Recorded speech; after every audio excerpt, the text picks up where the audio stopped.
My name is Lucas Wheeler. I also go by Luke. I'm a postdoc in Stacy Smith's lab at the University of Colorado Boulder in the Department of Ecology and Evolutionary Biology. And today I'm going to be talking to you about our efforts to use a phylotranscriptomic approach to resolve the phylogeny of the Petunieae clade of the family Solanaceae. I really appreciate everyone being here virtually. Thank you. And without any further ado, I'll get started and tell you about our work. Alright, so I'm going to jump into it. The Petunieae are a clade within the Solanaceae family. They range from southern South America to southern North America. On the left, you can see just all of the recorded observations on iNaturalist of various species within this clade. Some of them are in their natural environment, and some of them are where they've been introduced by humans. On the right is just an example of a nice study looking at the distribution of the Calibrachoa genus in Argentina and Brazil, and you can see that there's a lot of interesting biogeographic variation where these things are living. So the species within Petunieae occupy a wide range of habitats. So for example, from tropical highlands up in the left corner here, upper left corner, to sandy marshlands, these grasslands, these wet Atlantic forest ecosystems. They also occupy some range of desert ecosystems. So, for example, these low deserts in central Argentina, all the way up to these extremely high deserts shown in the bottom left, which are in northwestern Argentina.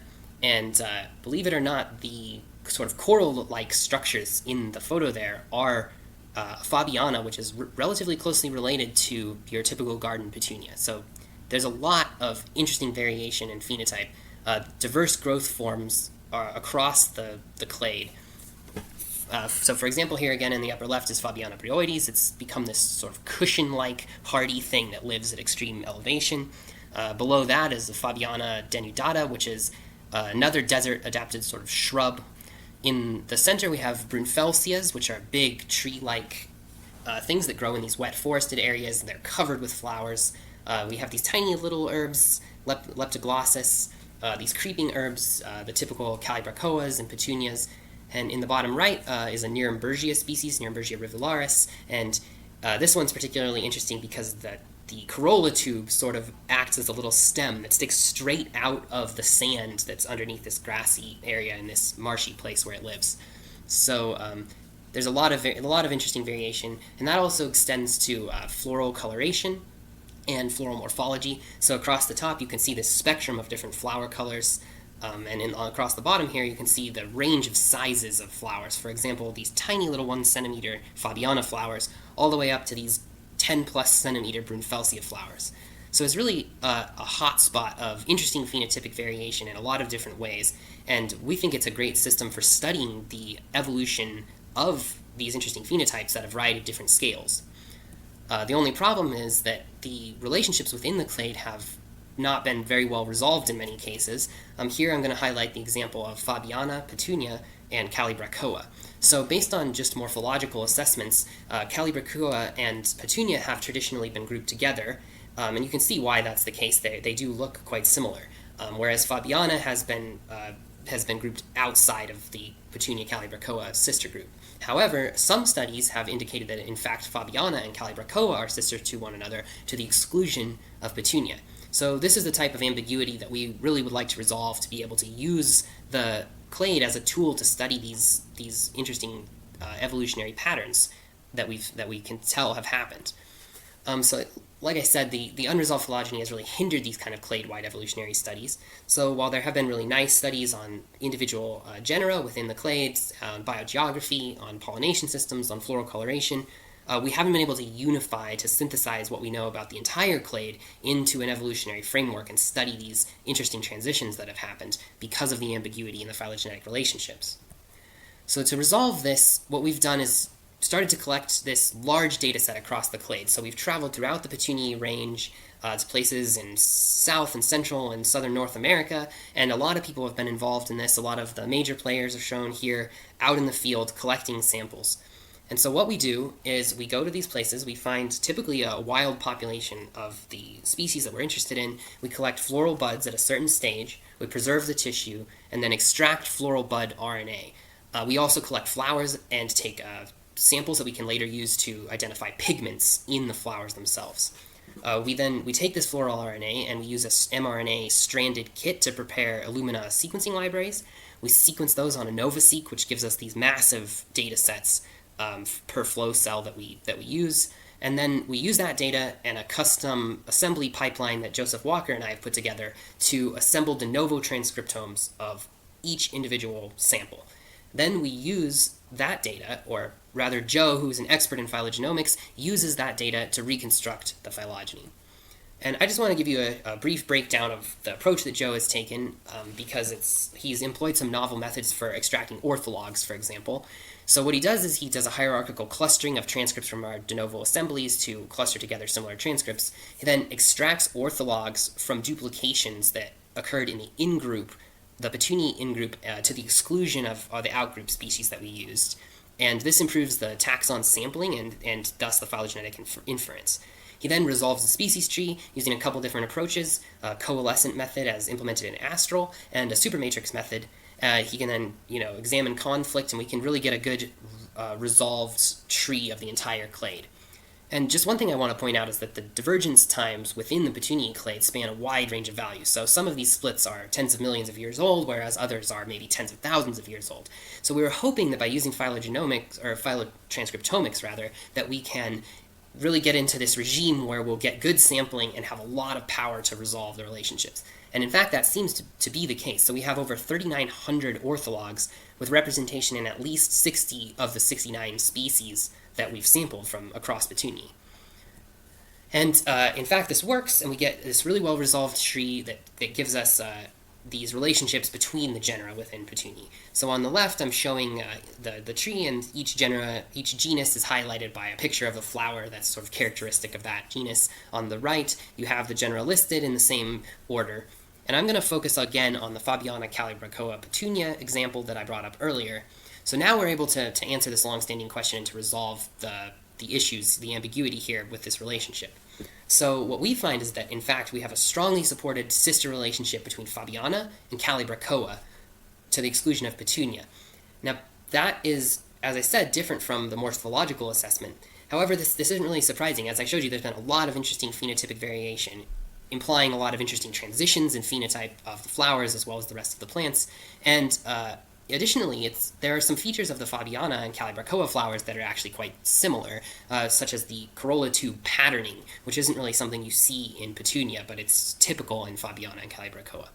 So we now feel really confident that we have this well-resolved tree of the entire clade, and we can now begin to use that as a framework to go back and address a lot of these interesting evolutionary questions that we want to in a clade-wide way. And so as I pointed out, there are a lot of interesting variations in phenotypes. So there have been shifts in floral pigmentation. There have been pollination system shifts, transitions in growth forms, such as from the creeping herbs to these big tree-like Brunfelsias, as well as creeping herbs to these shrub and cushion-like Fabianas.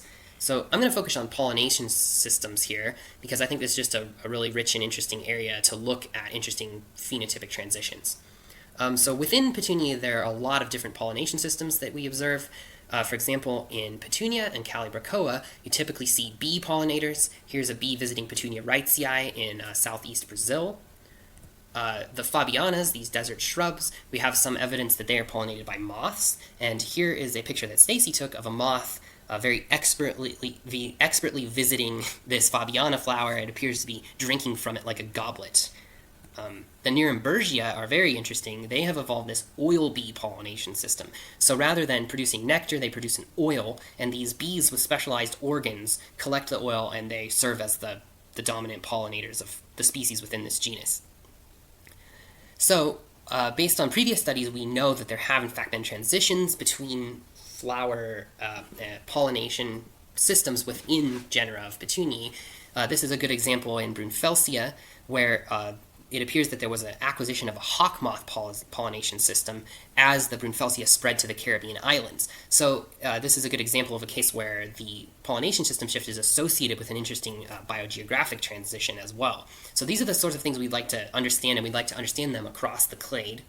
So what I did, just as a preliminary analysis, is to do a stochastic mapping of clade-wide transitions in pollination system. So I just went through the literature and found as much information as I could to code the character states for the tips of the tree, and then used this all rates different model to do stochastic mapping. And with this, we can estimate the transitions. We can also try to get an estimate of what the ancestral states were at the, say, the ancestors of each genus and the ancestor of the root node of the entire clade.